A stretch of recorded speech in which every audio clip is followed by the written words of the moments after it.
Hello, welcome to Moment of Truth. My name is Nadi Ashon and my other co-host, Lovina.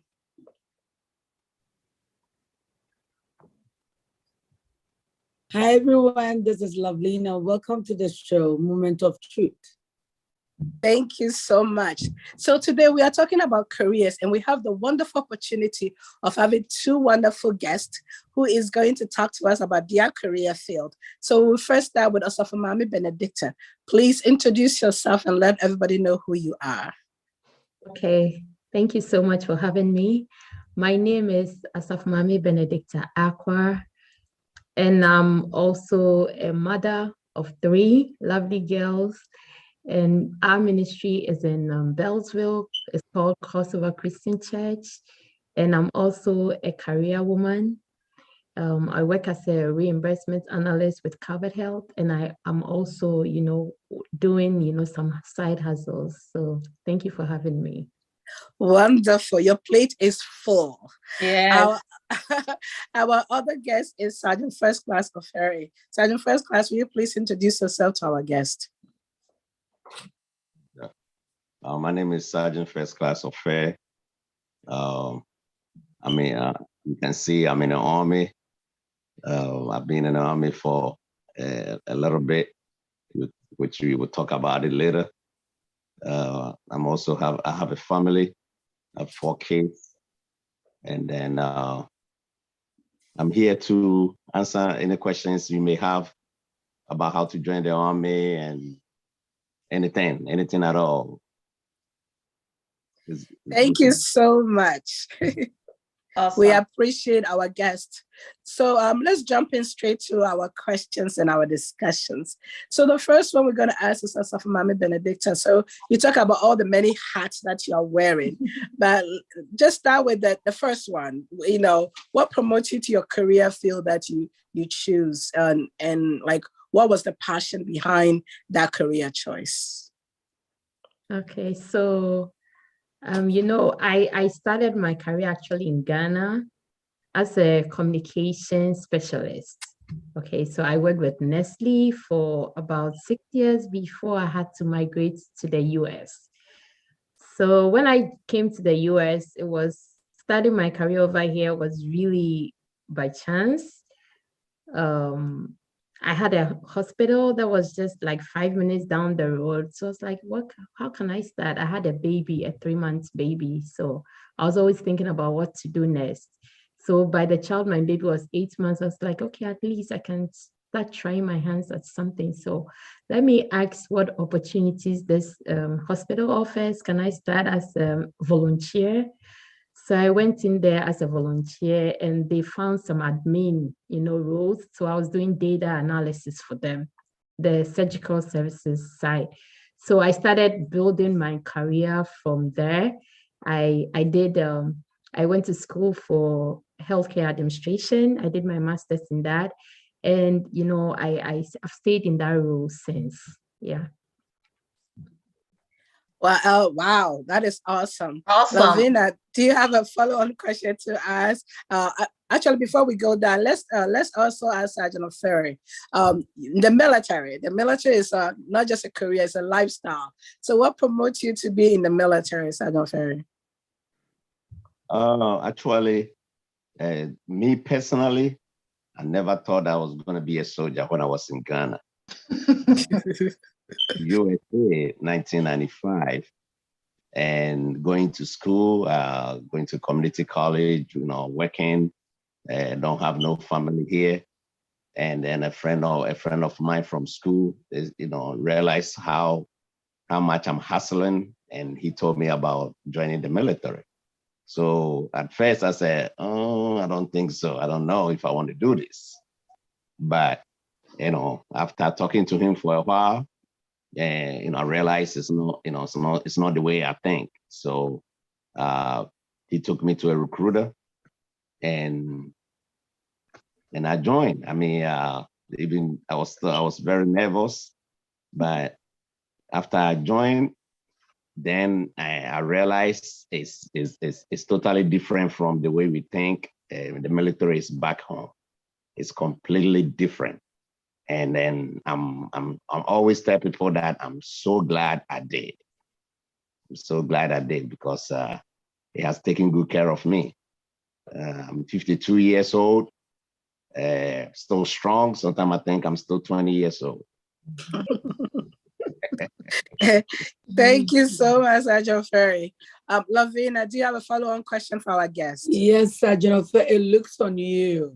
You don't look 52 at all. Yes, my first question goes to Sergeant Ferry. My question is, you said you were hustling and you were scared. What were you skeptical about? What was your fear of entering the army? Because you said you thought of it a couple of times before you decided. Can you hear me? Yes.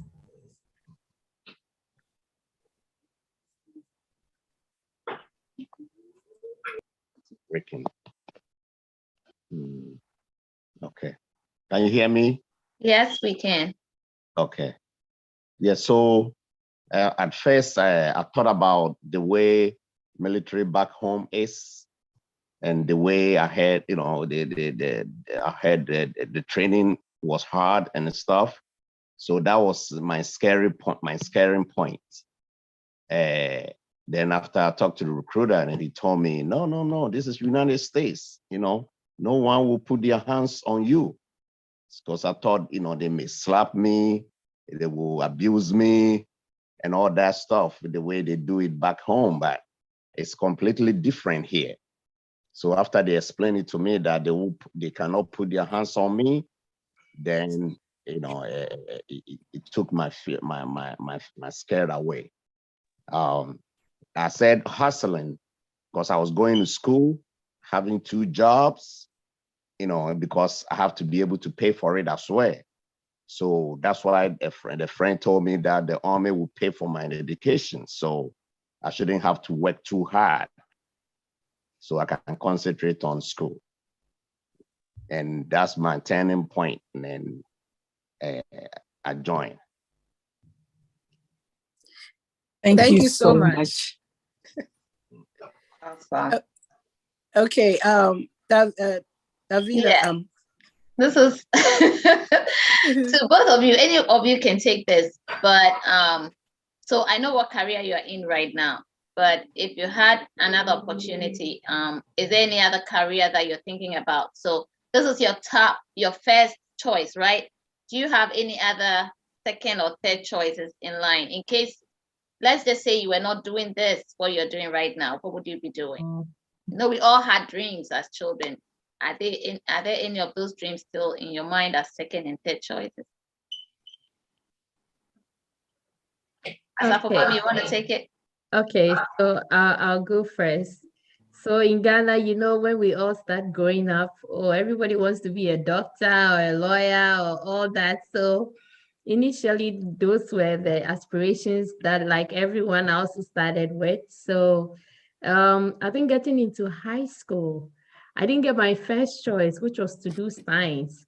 And I went into the general arts class. Oh boy, I loved it. I was like, thank God I didn't get into the science class, you know. So over there, I started nesting ambitions of becoming a lawyer. Okay, and that's also still stays with me to today. But I don't really want to, go to school whilst my kids are still young. I want to, give myself some good breaks. So eventually when they are all through college and God gives me the grace and the strength and the wisdom to do it, it's likely that I may return to that. And, along with what I'm currently doing, I may find a field that is in the legal, area to like pursue. So I'm still nesting that ambition. Yes. Wow. Good to know.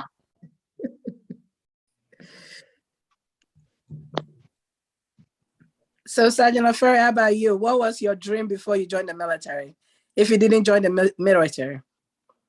So before I joined the military, I was going to school.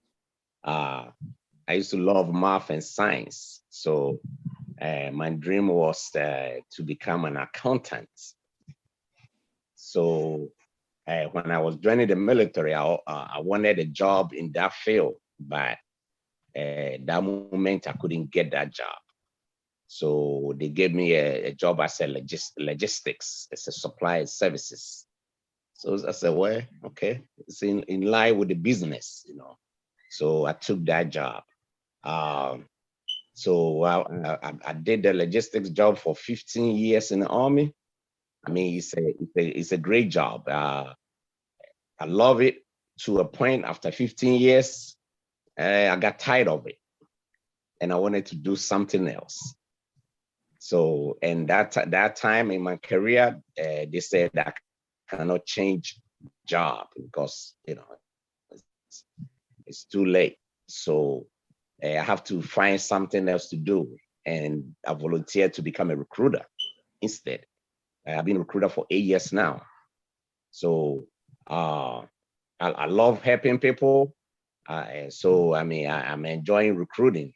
It's a challenging job, but once you're able to convince someone that you know that it will help them, and they listen and they join, and you see them doing good, the fulfillment that you know that you change this young man's life, it makes me happy.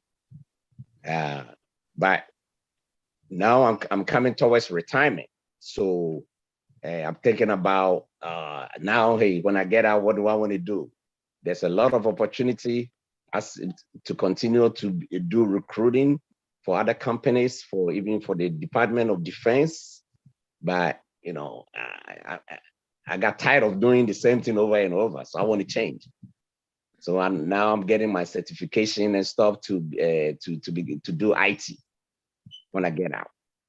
Yeah, because when I get out, I have a top secret clearance right now, and I know in the IT field they are looking for people who have that security clearance. So if I'm able to do those certifications and add it to my degree, I know I will be okay.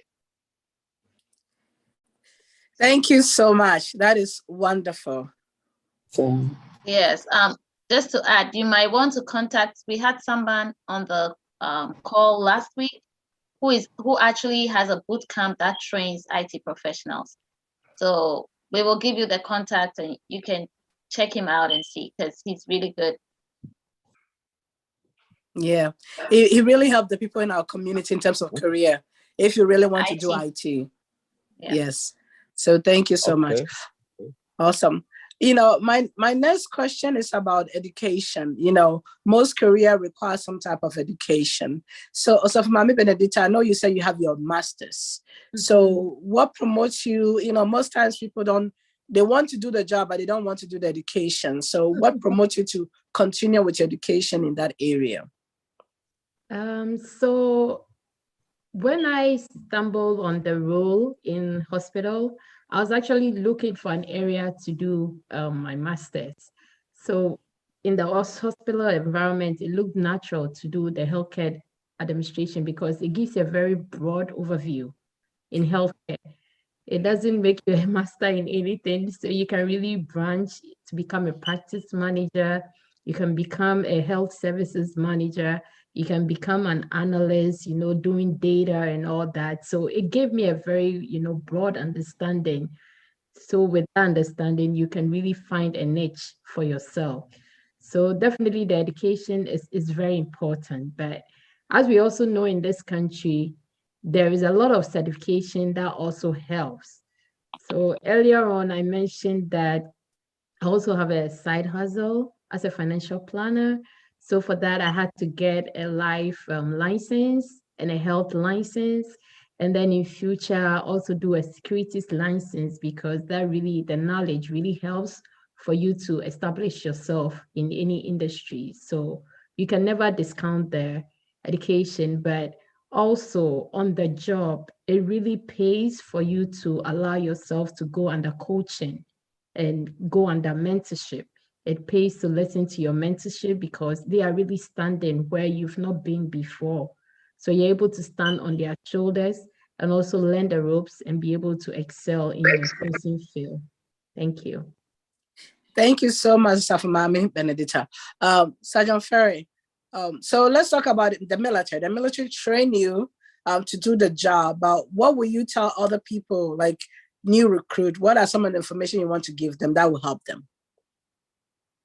All right. So if you are a new recruit that you are thinking about joining, have an idea what you want to do, because the military, some people think joining the military is you're just gonna go to war. It's not like that. Especially the army. The army is the biggest branch. The army carry almost like 50% of the whole armed forces of the United States. So the army have a lot of jobs. We have over 150 different jobs. And once you are in, there's additional about 20 or 25 more. So that, you can choose, as long as you qualify for it, you can do anything that you want to do. What is the qualifications? Qualifications is age. You have to be at least 17 and maximum of 35. You have to be a permanent residence in this country or having being a U.S. citizen. You have to be you have to take a test. There's a entry exams. It's called ASVAB. It's just it's a high school level math and English and sciences test. It's a career path test. So the test is graded by percentile. So minimum to pass is 31, and it goes all the way to 99. If you're able to score anywhere above 50, you are great. You are in a good position to have a lot of options. After the test, there will be a medical requirement, because you are joining the military. So they have to make sure you are medically fit, that you don't have any health issues that will cause any problem. So you'll be assessed. You'll be assessed for medically. Once you qualify for that, the army, you choose your job. No one tells you choose your job based on your qualification and availability. So as long as you score decent on the test, pretty much most of the job will be open for you. It's over 150 different jobs. So we have something like IT, communications, human resources, medical job. We have about 20, 25 or almost 30 different medical jobs. You have a mechanical job, engineering jobs. So when you come there, at least you will find something that closer to what career that you want to do. So a new recruits, before you go and talk to recruiter, have idea what you want to do. And if you don't know what you want to do, ask yourself, what do I like to do? Do I like to work indoors? Do I like to work outdoors? Do I like to work with my hands? Ask yourself that broad questions. Then it will help you to narrow it down to exactly what you want to do. And another thing is, I'm a recruiter. A lot of people think recruiters are liars. I do my job with passion. I don't lie. Get to a point, I tell applicants, hey, listen, man, I'm telling you the truth. I know this will help you. If you want to do it, do it. Mm-hmm. If you do it, you will get the benefits that I'm getting. If you don't do it, the benefit that you are, make you think about this and come here, you're not gonna get it. It's simple like that. So because a lot of people think recruiters are lying, but not everyone is lying. Not everyone is lying. Mm-hmm. Thank you so much, Sergeant Ferry. Lavina, do you have a follow-on question for our guest? Yes. So mine goes to Safumami. as you said, you mentioned so many things. And as our host said, you have so many things on your plate. How are you able to manage all this and still aspiring to become a lawyer with 3 beautiful girls at home and with a daddy at home?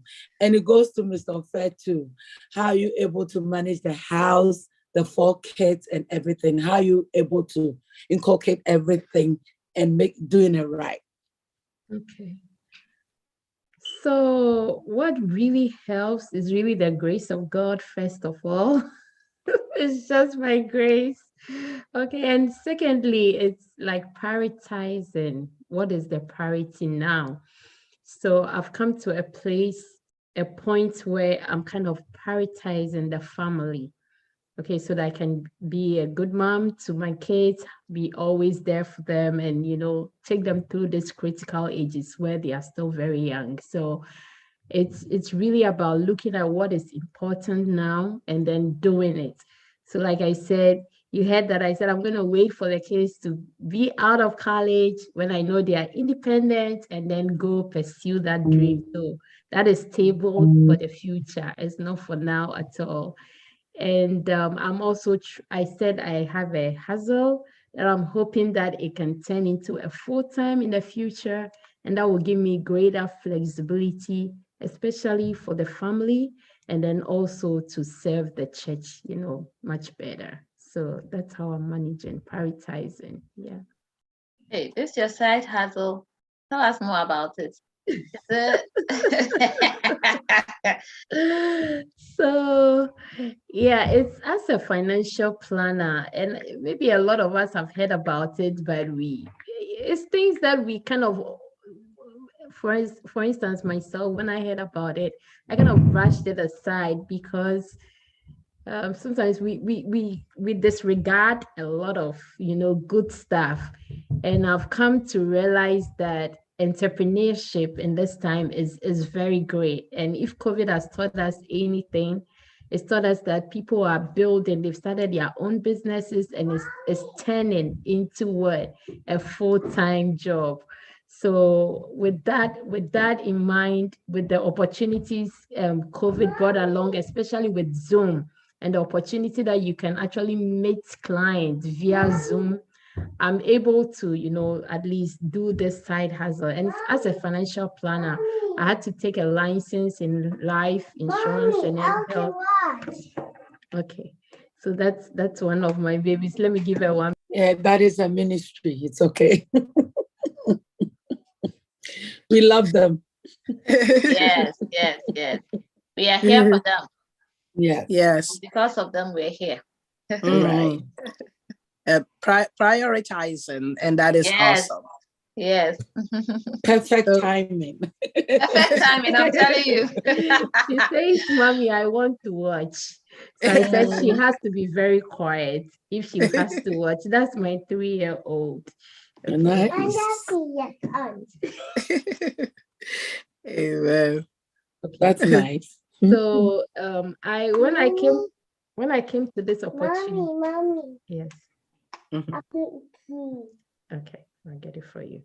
So when I got into this opportunity, I had to look at how it will help, especially the church, because I came to realize that when there's any help, issue, when there's any emergency, we have to all, keep contributing, and a lot of welfare and a lot of issues. But if people could really plan their finances very well, it will set them up for life to financial independence. And I looked at, what happens in the Jewish community, what the top executives and all that are doing, and how they've managed to get financial independence, that even when a dog gets sick, they manage to get good money. They manage to profit from everything. And I'm like, how come our community, we cannot benefit? So I started doing my own research into how this can help our community. And I started, going towards that angle. And I was so blessed that, Auntie Pat was the one who really kindled that interest. Davy over here, she was the one who kindled this interest. So it's been a blessing. and it's helping a lot of people. I like the fact that I'm able to use it to help families. And it's also an opportunity that everybody can do, spare time, half time, that everyone can do, spare time, part-time, you know, and on their own basis. You don't have to come on as a full-time. So it's also been an opportunity that I'm sharing with others, and it's been a blessing to them. So I am very grateful for that.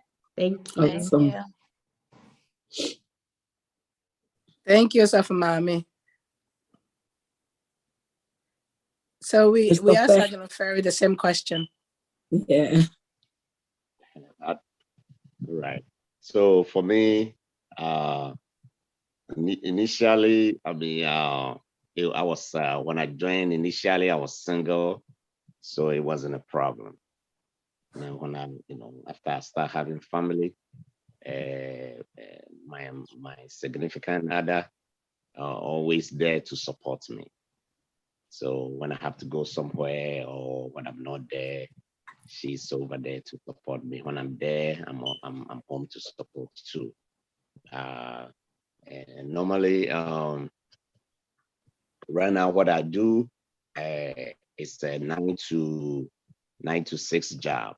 So I'm able to drop the kids off from to school, and it's very flexible. So during the day, I can even, come off from work, go pick them up, take them home, go back to work, and so it's not that hard that, and also I'm doing only one job. The only thing I do on the side is going to schools, studying. I said earlier that I'm about to retire, so I'm developing a skill or another career, which is trying to work on an IT field. So I'm taking a lot of certification classes. So when I come home on weekends, that's what I do. Now one of my 10-year-old boy developed interest in it. He's so smart, and he's learning along with me. And even I'm surprised how much he's learning. And I said, wow. Wow. So let me just add this to you so that you can answer it at the same time. So I heard that in military, you guys have transfers. So when you are transferred from one place to the other, and considering your kids being young, schools and these factors, how do you figure it out? How does it work for you?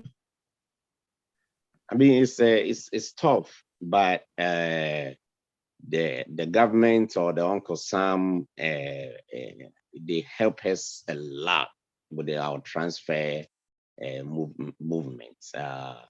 They will, it's unfortunate for the kids because they're going to lose their friends and stuff and go and start up from somewhere. But sometimes if the kids are at the critical grades or age that they have to finish a certain level, you can ask for exception to extend your stay. It's not every time that they send you somewhere that you have to go. If you have a legitimate reason why you should not go, you should stay a little bit longer, they always work with you. In the military, we have a saying that it's a mission first. Mission is first, and after mission is a family. So when you say mission, that's a critical mission, which is wartime. You have to go. That is first. But when there's no wartime, then it's family first. So they always, when it comes with family, they always work with you. I mean, you can't get it all like, hey, I want to stay only one place, this place, till all my kids finish school. But at least if they are getting to a certain critical grade that they need to finish, like maybe you have a high schoolers that some are like a junior, or that they need to stay in one place to graduate, and you come up for transfer, they will extend your time for you till your high schooler graduate before they move you. So So they work with us. They will work with you when it comes with family. You know, you just have to have a good reason, and if it's a good reason, they will always work with you. Thank you so much, Sergeant Ferry. I really appreciate that. So we're talking about career. So if you join us, this is Moment of Truth. We are talking about career, and just from the military to the many hats that Osafo-Maame Benedicta is wearing. So let's, if our audience also want to know, especially Osafo-Maame Benedicta, you talk about how your passion moved you to where you are. So is it important when it comes to job? You know, how is it that, you know, some people find job very easy and some people have to literally dig deep and all those things. So what would you advise people when they are thinking about career? What are some of the things that they need to think about when they think about their career path or their future in any field? Okay, so that is quite a tough question for most people. Yeah, as very simple as it sounds, it's quite tough because there are a lot of considerations when you're considering a career. First of all, as much as you may have a passion, the question is, if your passion is maybe being a writer, then you have to really develop it, you know, to the highest skill set that when you write a book, it becomes a bookseller. Then at that point, it can, you know, be an income for the family. But if it's just, you know, once in a while or every year, you just write a book that nobody knows about, then it can't really be an income that will feed the family. So especially with passion, if you want to be, you know, develop a career based on your passion, you have to make sure that you are developing it to the peak. You know, as a musician, it goes the same way.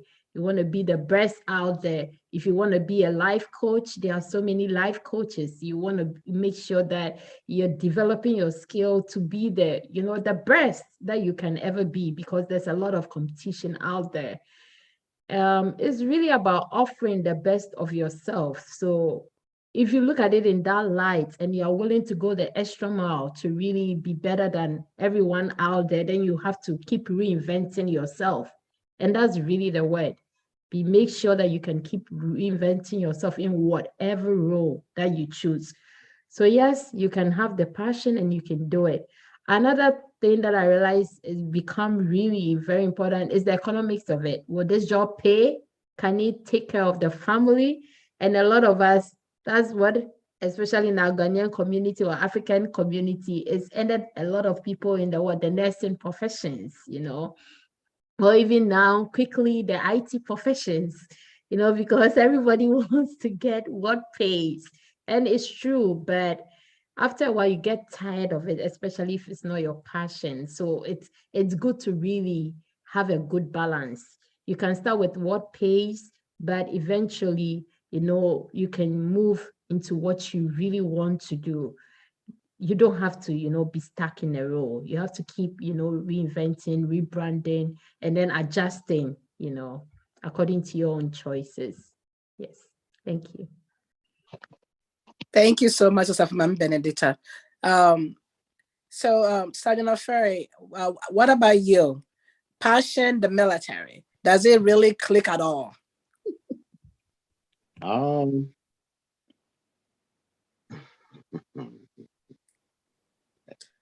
Yeah, some way, a little bit, but you know, the military is you know, like I said,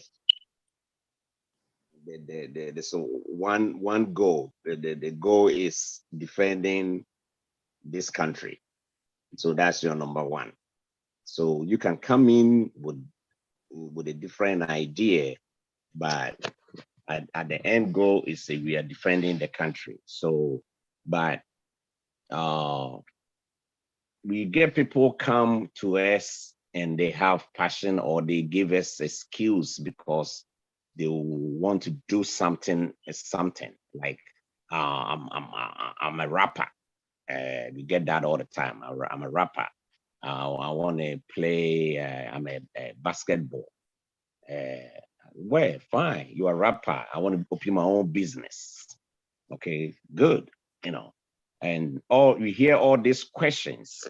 and the excuses that because of that they don't want to join the military.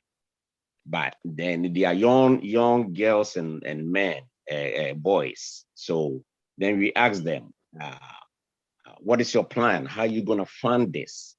How you gonna, and then the answers we get, sometimes, it's not true, they're just saying it. And then we start telling them about what they can gain from serving this country and the benefits that they can get after serving, and able to help them to lead them to their passion or their career, their dream career that they want to be, So someone said, they want to open their business and stuff. You are your man, if you are not, your parents are not rich already or have a business for you, it's gonna be, it's not easy. So I said, where? So do you know that there's joining the military and serving a couple of years, you will be qualified for VA loans that they help you to set up your business. Also sometimes like musicians and stuff, I say, where, do you know you can still practice your music on the side? And being in the military, we have a we have a band. We can join the band. We have a we have a band in the military that you can join it and doing the same thing. So when it comes with the military, there's a lot of them. Their passion can be found in the military. If it cannot be found in the military, you can use the military as a stepping stone to get to your dream job or your passion. So literally, when it comes with the military, that's what it is. Yeah, unless you have any other questions. Thank you so much, Ayoferi. Lovina, do you have a follow-on question for our guest? No, I'll pass to Davi. My question is, so what will you tell someone, an older person who wants to do career switch? Because we know some people are doing career switch around this time, and they want to, let's say Asafo-Mami wants to do what you do in HR. What will you tell them? What is the route to get there? What courses, what programs do they need to do in order to be able to do what you're doing? And the same will go for Sergeant Ofed. Okay, so I don't think there should be an age limit, for you to do a career switch. It's all in the mind, as long as you are mentally prepared to take on any role, you can really do it. So for my field, there are a lot of people, healthcare analysis, there are a lot of people who in the past were trained, in the role. And honestly, you need to go into an organization and know the systems and the way they do it. So definitely there's a lot of on-the-job training, but you need an entry. So the degree kind of opened that door for you, because most of the roles involves a master's, a master's degree. And some people also use the bachelor's to come in. And it's also okay to have business administration or finance. There are some CPAs who do this because it's really like doing the finances for, the healthcare organization in terms of budgeting, in terms of doing financial analysis to see how strong the finances of the organization is. So all these skills, comes in handy, how to find strategies to help your organization save, and also look at where you are overspending and how to, stop the bleed. So these are all skills, if you're able to learn about the organization, you are easily able to identify how to help to especially better the financial situation of the organization. So definitely you need the know-how, and you have to keep, reading. You have to really keep reading and learning about your organization. You have to keep, keep up with your analysis skills, learn a lot of Excel and all that. So, and then also learn from other people, other experts in, other managers and directors that you get to interact with. So that's how come you grow on your skills. So the degree or certification might be an entry, but all the growth, all the learning is really, in the role. So it's not just going there, but you have to be very open-minded. You have to learn cooperative skills, how to work with others, how to, be very respectful and humble enough to learn, and, just be able to be flexible, so that if they say, okay, this is where you're needed, you can, just be able to flexibly, do that.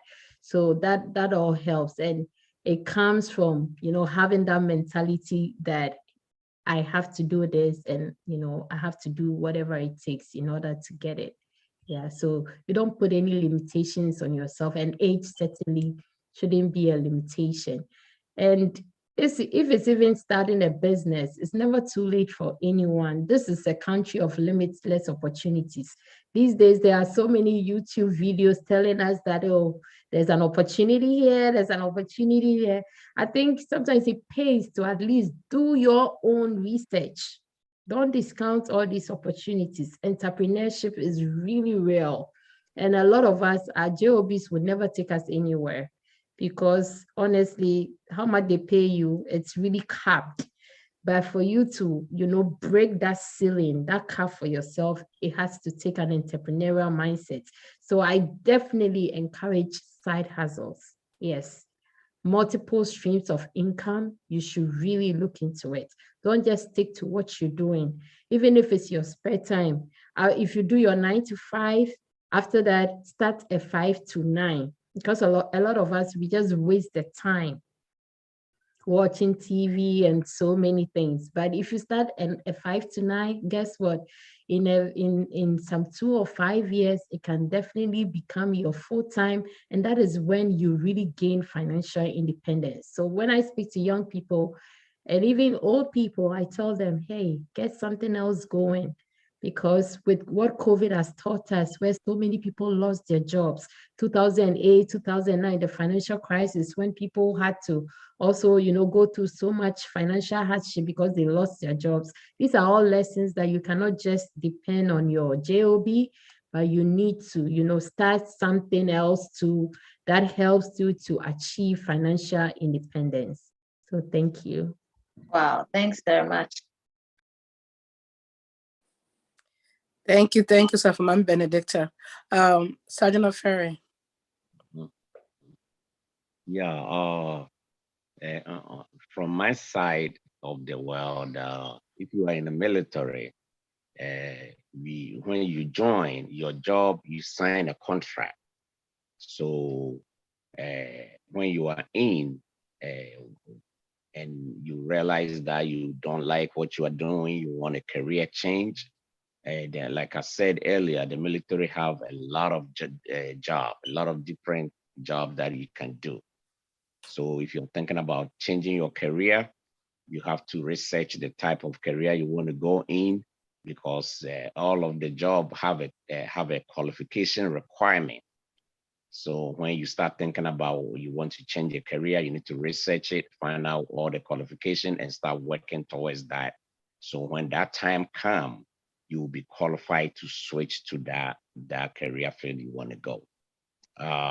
Also, another thing is if you want a career change and just get out from the military, okay, the military will pay for you to do any school whilst you are in.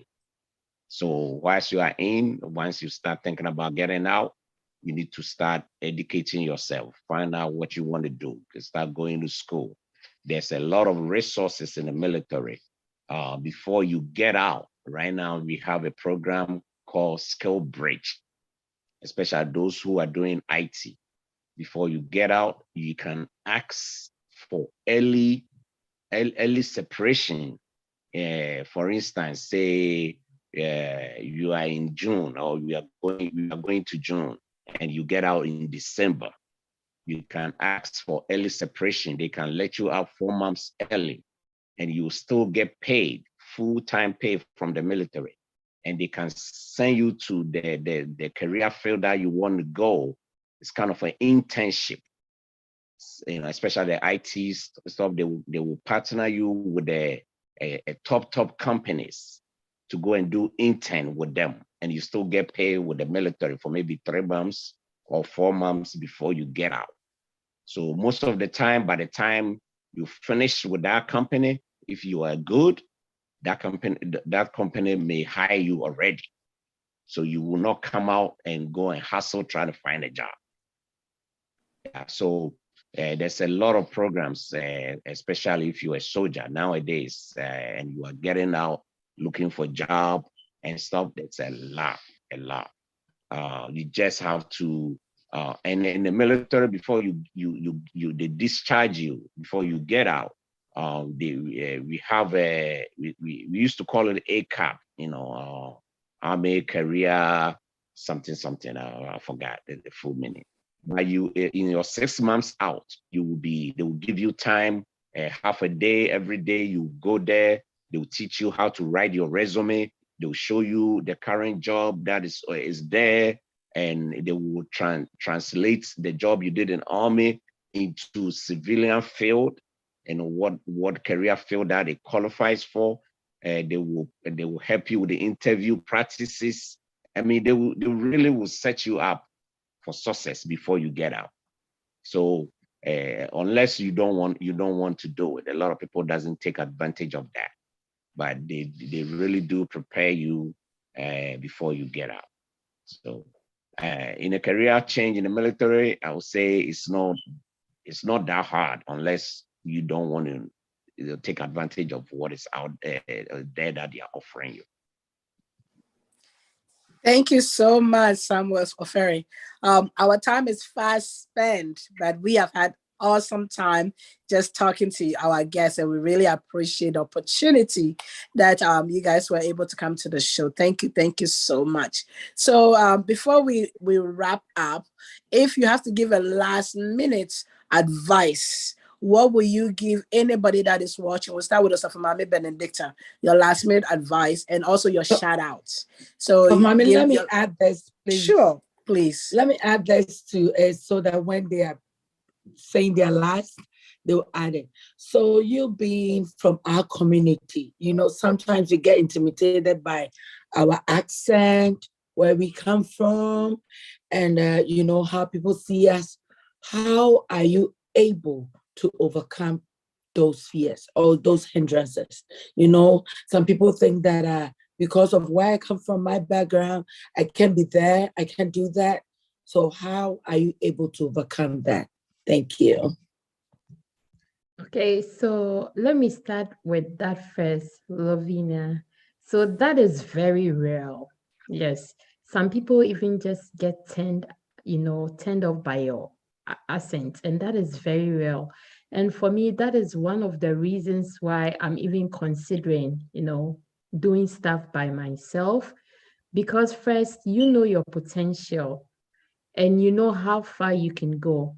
And on first glance, when people hear your accent and you're turned off, that means that there are some opportunities that will likely pass you, especially on the job.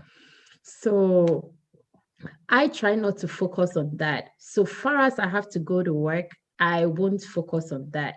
It will always exist. That is something that we'll have to always deal with. And when I'm doing my job, I just have to make sure that whatever is needed, I'm delivering it. I cannot do anything about my accent. I cannot do anything about it.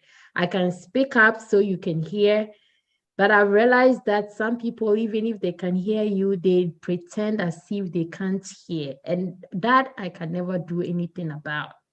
Yes, that I can do. So the things that I can control, I will control it.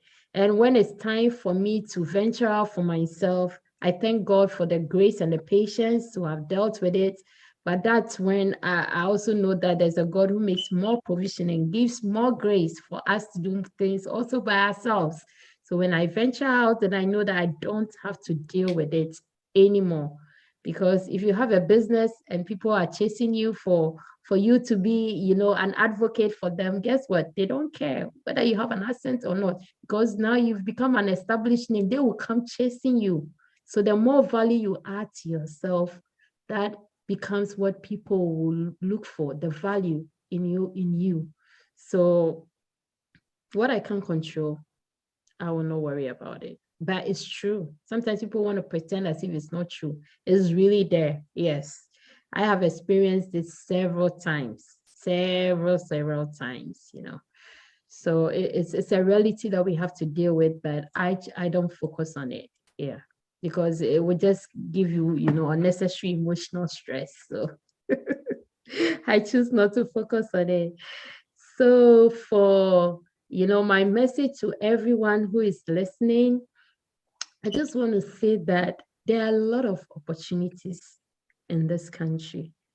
And some of it are, you know, they are in disguise, you know. If you don't open the wrapper or the package, you will never know what is inside. So be willing to always try new things. You know, it pays that if somebody's giving you opportunity, at least be graceful enough to listen. You know, just listen and then ask question, is this for me? And then at least do your research. At least take at least 30 hours to do good research into it before you make a decision. Don't just disregard things on first count. And the way we take advice too, especially in our community, it is very, very dangerous, especially when it comes to financial advice. A lot of advice is from our aunties, our uncles, somebody who came here first, and such advice is given on the what, that, you know, the kitchen. Oh, we see come and find you safe, I'll see you safe, you know. And there is no, you know, iota of, you know, research backing it. Just because that's what everybody has done doesn't mean that that's what you also have to do. So make sure that you're always using the right experts to take, you know, critical decisions, especially when it comes to finances, when it comes to career choices. You know, not everybody has to, you know, become a nurse. Not everybody has to become an IT professional. There are so many professions in between that you can go into, that you can also do very well. But just have your options open and try entrepreneurial skills as well. Don't be afraid to start things on your own. Find a skill, something that you are passionate about, and build it from ground up, because that also helps a lot. And definitely have multiple streams of income, especially in this country. Have multiple streams of income so that you can achieve financial independence very early in life. There's a whole movement about it. It's called Financial Independence Retire Early. I don't know if any of you have heard about the FIRE movement. So people make critical choices that are, especially when I'm out of college where I don't have so many expenses, I'm going to save about 50% of all my income. And then in the next 10 years, I'll achieve financial independence. Those are goals that people have. And then when they achieve that independence, guess what? They're able to use the money or the free time that they have, that they don't have to worry about their skills or their bills. They use that free time to be able to, you know, develop new skills and do something that they really like. So these are all things that we can all look into to become the best people that we want for ourselves. So in order not to say too much, I just want to say that it always pays to have focus, to be focused in whatever you're doing. Don't be distracted from your own goal. Everybody is doing this, so you also want to do that. No, keep a focus. And then know that it always pays to do the right thing, even if it costs. You know, let your God be your guiding principle. Always seek God first.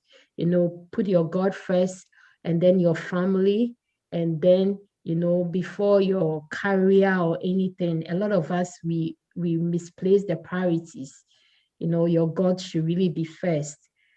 Make sure that your family is, you know, next, and then before your work and all that, because at the end of the day, it's only you and your family. your job or whatever else you're doing cannot take care of you. If you scream, it's a person who must come. So make sure that you're treating people and everyone else very well, just like you want to be treated. You treat your neighbor as yourself. Those are all important principles that we have to be guided by.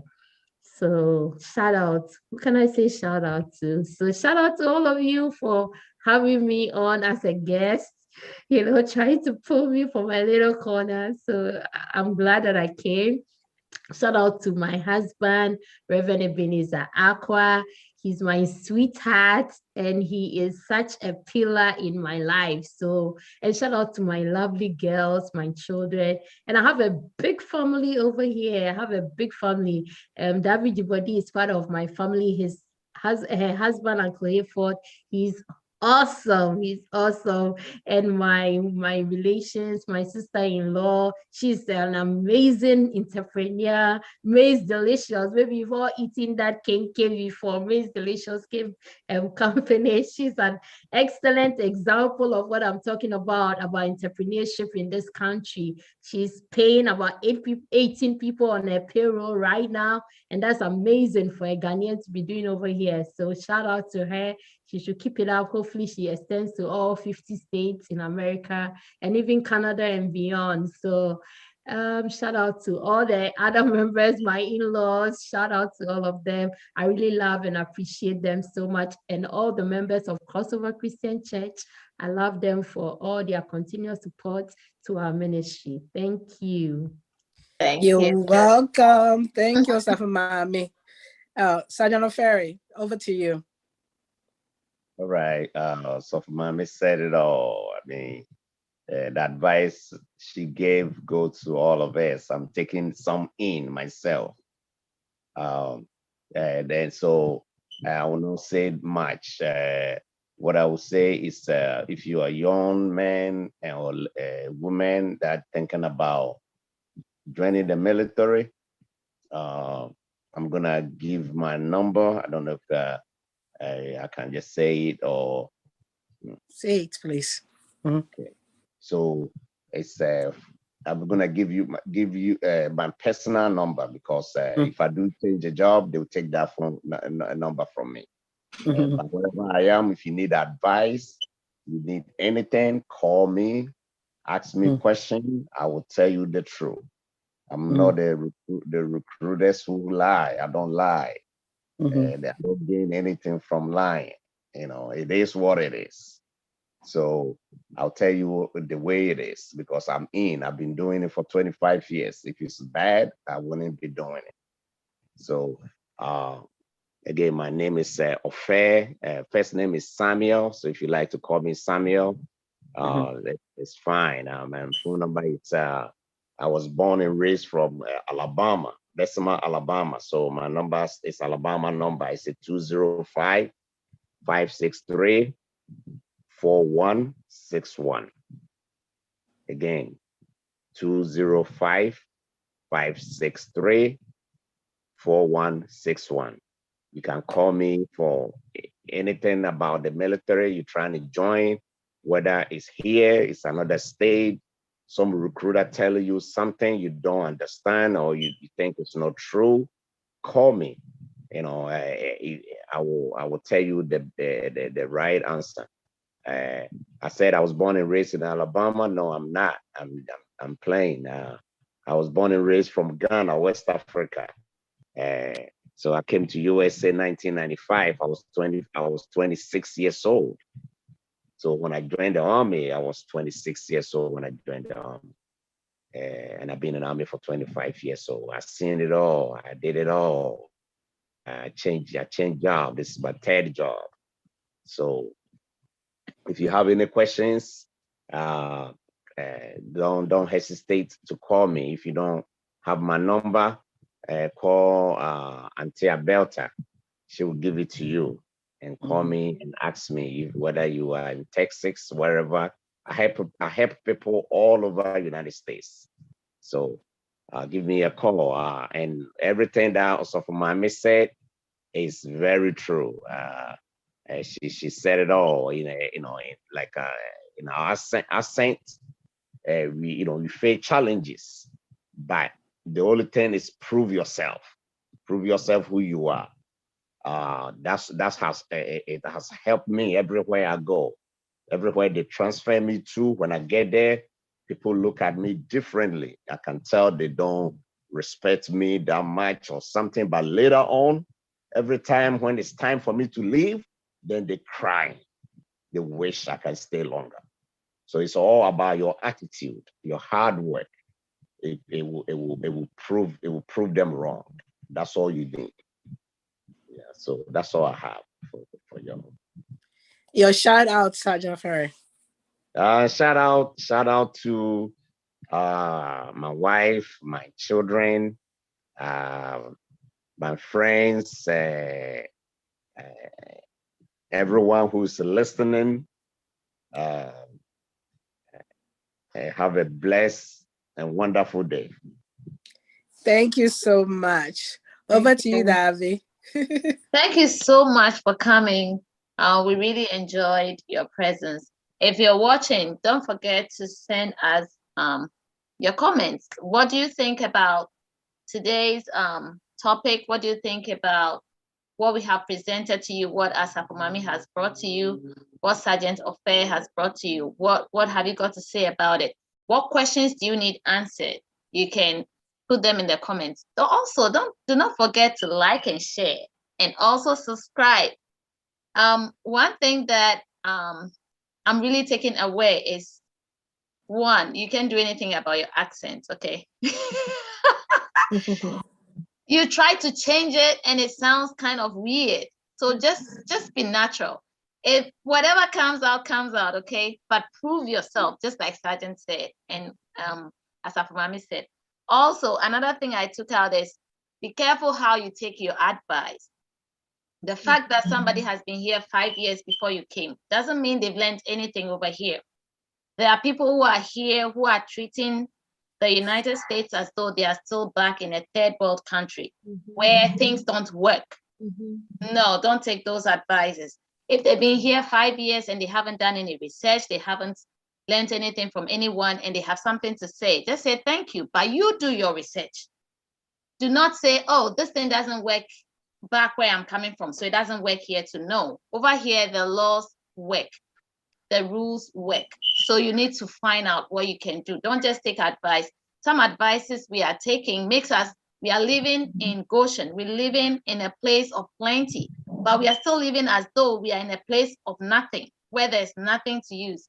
So take advice, look at somebody whose life is the way you want yours to be, and take advice from that person. Don't take advice from somebody who actually needs help from you. Take advice from someone you can get help from. You see something nice, you take advice from it. How did you get this? So that you can also get it. So thanks so much to our panelists today, our guests. You've done so great. We are glad to have you. Thanks to the following people also. These are our partners and sponsors. We have Ashon Collections. To contact Ashon Collections, you can call +233. That means it's a Ghana number, +233. See, it's in Ghana, but it's sponsoring us here. So people are doing well. 243-548-925, Ashon Collections. Also, El Shaddai International Market is in Annapolis, 7 Square, 2620 Annapolis Road. The phone number is 443-274-2094. Also, we have Delatech Global, which is an IT company that trains people who want to become IT professionals. You can contact 443-764-1106. We have Comfort Realty. They will help you get into your dream house. And we have other friends and partners of Moment of Truth on Adonai Radio. God bless you so much, Elder Esifi and the technical team, for making us look good on air. Thanks to all our viewers out there. We hope you join us again, same time next week. And thanks to my wonderful co-host. Good job. Over to you, Auntie Alberta. Thank you to our guests. We're definitely grateful to have you all here. We learned so much. We want to thank our national head, Apostle Amwaku. We want to thank our regional head, Pastor Johnny Kudov, and Son and Mama Florence, Territorial Bishop. Thank you so much for your support of the ministry. We also want to thank everybody that is on the line who's watching us. This week is Internal Mission Week. So we want to welcome everybody. If you don't have a church of Pentecost, we are Bediako Memorial Chapel. Please come and worship with us. And of course, go on Zoom or go on the internet and you'll find us and you'll follow us. So Church of Pentecost is definitely sponsoring us. And we thank you so much for all that you do. Until next week. Bye. It's bye for now. God bless you all. Bye. Thank you all. Bye.